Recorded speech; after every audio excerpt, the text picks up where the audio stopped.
Assalamualaikum warahmatullahi wabarakatuh. Perkenalkan, saya Alfiana Ibnu Nur Harizah dari program studi S1 Sistem Informasi Universitas Negeri Surabaya dari kelas Sistem Informasi B angkatan 2022 dengan NIM 2205121439. Di sini saya akan menjelaskan tentang sejarah penemuan komputer dari awal mula penemuan komputer hingga terbagi menjadi 5 generasi, yaitu generasi pertama, generasi kedua, ketiga, keempat, dan kelima. Baik, mulai dari yang pertama yaitu awal penemuan komputer. Awal penemuan komputer sendiri didasari dengan ditemukannya abacus atau sempoa yang ditemukan 5.000 tahun yang lalu. Fungsi dari abacus ini yaitu melakukan perhitungan untuk keperluan perdagangan pada masa itu. Abacus ini dapat dikatakan menjadi cikal bakal dari komputer atau alat perhitungan. Abacus merupakan komputer otomatis pertama yang digunakan untuk melakukan perhitungan perdagangan.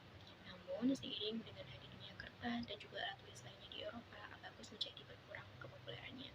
Abacus ini merupakan alat bukan sebuah mesin, alat manual. Untuk gambarnya bisa dilihat di bagian kanan. Kemudian setelah itu Blaise Pascal menemukan Pascaline pada tahun 1642. Pascaline ini merupakan alat perhitungan berbasis 10 desimal dengan fungsi penjumlahan. Alat ini bisa dinamakan sebagai kalkulator sederhana yang digunakan untuk membantu menghitung pajak pada masa itu. Fungsi dari Pascaline ini hanya sebatas bisa melakukan penjumlahan saja. Alat ini juga termasuk sebagai alat yang menjadi tahapan awal dari mesin perhitungan selanjutnya. Kemudian Charles Babbage menyempurnakan Pascaline. Dari yang sebelumnya hanya bisa melakukan perhitungan penjumlahan saja berupa penjumlahan, sehingga bisa melakukan 4 perhitungan dasar, yaitu penjumlahan, pengurangan, perkalian, dan pembagian. Kemudian penemuan-penemuan di atas adalah penemuan dari alat perhitungan sederhana yang bisa dikatakan menjadi rancangan awal dari sebuah komputer. Sejarah komputer sendiri sebenarnya dimulai dari Charles Babbage. Charles Babbage menemukan komputer pada tahun 1922. Charles Babbage ini merupakan profesor matematika berasal dari Inggris pada tahun 1922. Beliau memperlihatkan kesesuaian antara mesin mekanik dan mesin matematika, di mana mesin mekanik merupakan mesin yang sangat baik dalam mengerjakan tugas yang sama berulang kali tanpa adanya kesalahan, sedangkan mesin matematika adalah mesin yang membutuhkan repetisi sederhana dari suatu langkah-langkah tertentu. Kemudian setelah itu, beliau mengusulkan mesin yang dapat melakukan perhitungan diferensial, dan persamaan diferensial. Mesin tersebut dinamakan mesin diferensial yang menggunakan tenaga uap pada masa tersebut, berfungsi untuk dapat menyimpan program dan dapat melakukan kalkulasi serta mencetak hasilnya secara otomatis. Kemudian setelah itu, pembuatan komputer generasi Purpose pertama atau yang bisa disebut dengan analytical engine. Namun, karena keterbatasan pada saat itu, maka pengerjaan mesin ini berlangsung sangat lama dan memakan banyak sekali anggaran negara, yang berakibat pada mesin ini tidak pernah diselesaikan. Namun tetap saja, mesin ini merupakan tahapan dari generasi pertama komputer. Kemudian setelah itu, perkembangan komputer dari masa ke masa digolongkan menjadi beberapa generasi. Perbedaan dari penggolongan generasi ini didasarkan dengan perkembangan komputer itu sendiri. Salah satu perekat penting dalam setiap perubahan generasi komputer adalah prosesornya.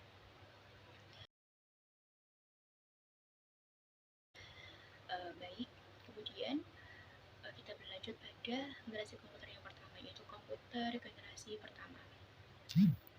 Komputer generasi pertama ini berlangsung dari tahun 1996 sampai dengan tahun 1959. Ciri khas dari komputer generasi ini adalah menggunakan vacuum tube atau tabung hampa udara yang memiliki banyak kekurangan. Vacuum tube atau tabung hampa udara ini memiliki fungsi sebagai komponen penguatan sinyal pada komputer. Kekurangannya diantaranya adalah karena vacuum tube ini tersusun dari kaca, bahan bakunya berupa kaca, sehingga kekurangannya adalah mudah pecah dan mudah menyalurkan panas. Kemudian contoh dari komputer generasi pertama ini adalah ENIAC. ENIAC merupakan komputer komputer elektronik pertama yang memiliki bobot sekitar 30 ton, memiliki panjang 30 meter, memiliki lebar 2,4 meter, membutuhkan daya listrik 174 kW. Jadi, komputer pada generasi ini bisa dikatakan ukurannya sangat besar sekali. Kemudian, contoh yang kedua dari komputer generasi pertama ini adalah IBM 701 yang merupakan komputer generasi pertama yang dianggap populer pada masa itu, yang memiliki ciri-ciri menggunakan vacuum atau tabung hampa, kemudian menggunakan bahasa assembly atau bahasa mesin, memiliki ukuran fisik yang besar, cepat panas, prosesnya kurang cepat, kapasitas penyimpanannya kecil, dan memiliki daya listrik yang besar. Kemudian berlanjut pada komputer generasi kedua. Komputer generasi kedua ini berlangsung dari tahun 1959 sampai dengan 1964. Ciri khas dari komputer generasi kedua ini adalah memiliki transistor. Dari yang awalnya tadi menggunakan vacuum tube atau tabung hampa, sekarang sudah beralih menjadi menggunakan transistor. Transistor berfungsi sebagai penguat sinyal dan memiliki banyak keunggulan dibandingkan dengan vacuum tube.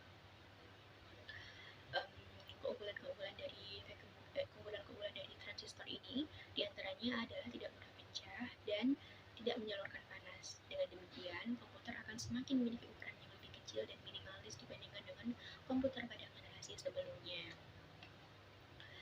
Komputer pada generasi kedua ini contohnya adalah IBM 401, IBM 1602, dan IBM 7904. Ciri-ciri dari komputer generasi kedua ini adalah yang pertama, sirkuit berupa transistor, tidak lagi menggunakan tabung hampa atau vacuum tube, tapi sudah menggunakan transistor. Kemudian, program dibuat dengan bahasa tingkat tinggi, bukan lagi menggunakan bahasa mesin, tapi sudah dibuat dengan bahasa tingkat tinggi. Bahasa tingkat tinggi yang dimaksud di sini adalah bahasa tingkat tinggi seperti COBOL, Fortran, dan lain sebagainya. Kemudian, kapasitas memori utamanya sudah cukup besar dibandingkan komputer pada generasi pertama. Proses operasinya juga sudah semakin cepat dan membutuhkan lebih sedikit daya listrik. Itu adalah ciri-ciri dari komputer generasi kedua. Kemudian selanjutnya adalah komputer generasi ketiga. Komputer generasi ketiga ini berlangsung dari tahun 1964 sampai dengan 1970. Ciri-ciri dari komputer generasi ketiga ini adalah menggunakan IC atau integrated circuit. Ya, jadi yang tadinya menggunakan transistor, vacuum tube, sekarang sudah beralih lagi dengan menggunakan IC atau integrated circuit, sehingga ukurannya juga semakin kecil. Kemudian ciri-ciri yang selanjutnya adalah pemrosesan lebih cepat, kapasitas memori lebih besar, kemudian penggunaan listrik lebih hemat, bentuk fisik lebih kecil dari komputer sebelumnya, dan banyak bermunculan aplikasi software. Jadi mulai dari generasi ketiga ini sudah mulai banyak bermunculan aplikasi software berbasis software. Kemudian contoh dari komputer generasi ketiga ini adalah IBM S360 yang merupakan komputer generasi ketiga pertama yang digunakan untuk aplikasi bisnis dan teknik. Kemudian Nova merupakan komputer dengan 16 bit pertama.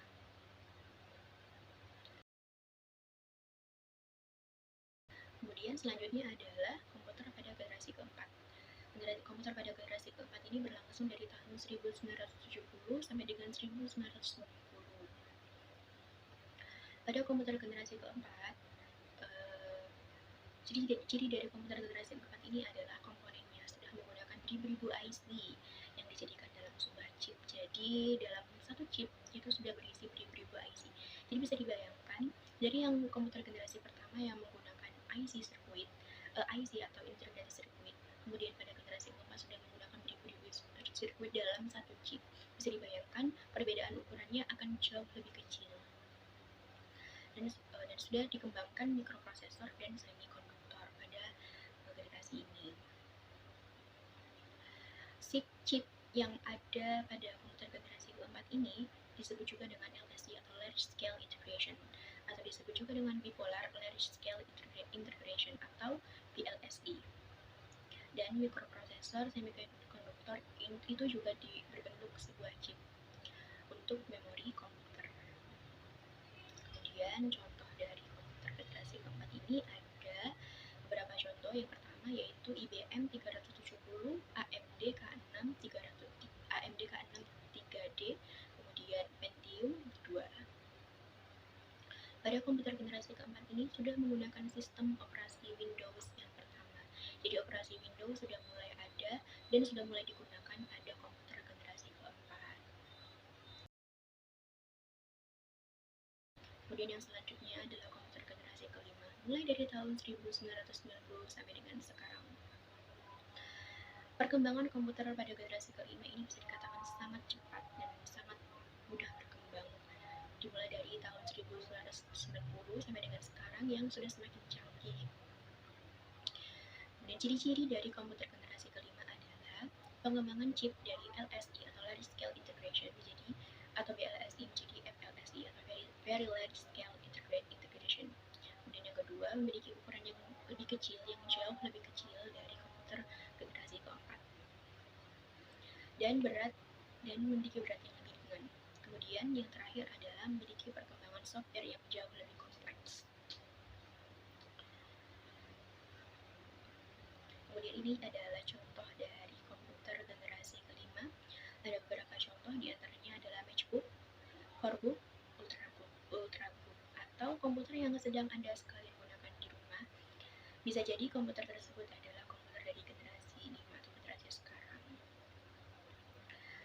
Komputer pada generasi kelima ini memiliki ukuran yang lebih kecil dibandingkan dengan komputer-komputer pada generasi sebelumnya.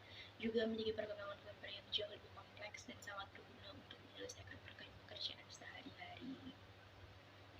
Kemudian kesimpulannya adalah di sini saya buatkan skema dari generasi ke generasi, dimulai dari tahun 1996 sampai dengan 1959, yaitu generasinya komputer generasi pertama yang memiliki ciri khas yaitu menggunakan tabung hampa atau vacuum tube yang ukurannya sangat besar dan memiliki banyak sekali kekurangan atau keterbatasan dalam melakukan beberapa fungsi. Kemudian tahun selanjutnya yaitu tahun 1959 sampai dengan tahun 1964, yaitu komputer generasi kedua, masa-masa komputer generasi kedua yang sudah menggunakan transistor. Kemudian tahun 1964 sampai dengan tahun 1970, masa-masa komputer generasi ketiga yang sudah menggunakan IC atau Integrated Circuit sehingga ukurannya bisa dikecilkan atau lebih kecil dari generasi sebelumnya. Kemudian selanjutnya adalah tahun 1970 sampai dengan 1990. Ini merupakan masa-masa dari komputer generasi keempat yang menggunakan FLSI atau Very Large Scale IC. Kemudian yang selanjutnya adalah tahun 1990 sampai dengan sekarang, merupakan masa dari komputer generasi kelima. Komputer dari generasi ini menggunakan komponen dengan berbasis transfer data dalam skala anatomik atau yang biasa kita sebut dengan nanotech. Jadi perkembangan dari komputer generasi kelima ini sangat pesat sekali dari tahun 90-an sampai sekarang, yang pada tahun 90-an masih berupa komputer yang belum kompleks hingga sekarang yang sudah semakin canggih. Kemudian kesimpulannya adalah di penjelasan saya di atas, sejarah perkembangan komputer mulai dari ditemukannya perangkat sederhana tanpa mesin yang menjadi awal perkembangan mesin itu yang berupa abacus tadi, sampai dengan pada penemuan komputer dan perkembangannya yang dibagi menjadi 5 generasi, yaitu generasi pertama, generasi kedua, ketiga, keempat, dan kelima hingga sekarang, membuat kita harus semakin sadar bahwa perkembangan teknologi dari masa ke masa sudah sangat berkembang pesat sekali. Oleh karena itu, sebagai manusia yang tidak terlepas dari teknologi dalam kehidupan sehari-hari, kita harus bijak menggunakan teknologi tersebut dan dapat memanfaatkannya dengan baik dan benar. Saya rasa sekian yang dapat saya sampaikan. Kurang dan lebihnya saya mohon maaf yang sebesar-besarnya. Apabila ada salah kata atau salah dalam apa yang saya sampaikan, saya juga mohon maaf yang sebesar-besarnya. Assalamualaikum warahmatullahi wabarakatuh.